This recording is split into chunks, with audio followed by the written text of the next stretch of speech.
ECRF dam gap 1 ఫిబ్రవరి 2026 పూర్తవుతుంది. ECRF dam 2 gap December 27 పూర్తవుతుంది. ఎన్ని ఆర్థిక ఇబ్బందులున్నా ఎన్ని సమస్యలున్నా అన్ని అధిగమించి ఎట్టి పరిస్థితుల్లో కూడా 2027 కల్లా పోలవరం పూర్తి చేసే బాధ్యత ఈ ప్రభుత్వం తీసుకుంటాం.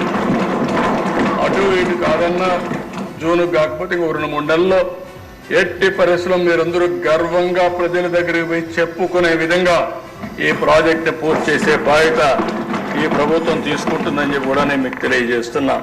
ఇప్పుడైతే 41.15కే పరిమితం అయిపోయిందో కేవలం 115 టీఎంసీలు మాత్రమే ఉపయోగించుకోగలుగుతాము.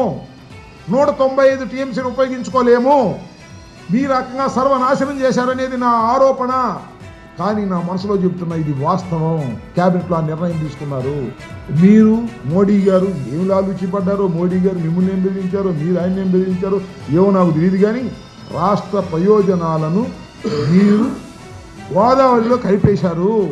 ఇవాళ ఈ రాష్ట్రంలో ఇరిగేషన్ ప్రాజెక్ట్స్ ప్రారంభించబడ్డాయి అంటే అది డాక్టర్ వైఎస్ రాజశేఖర రెడ్డి గారి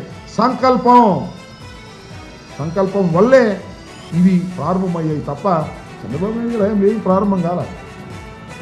చెబుతున్నాడు వెలుగొండ మేమే చేసాం, శంకుస్థాపన నేను చేశాం, దీనే ప్రారంభం.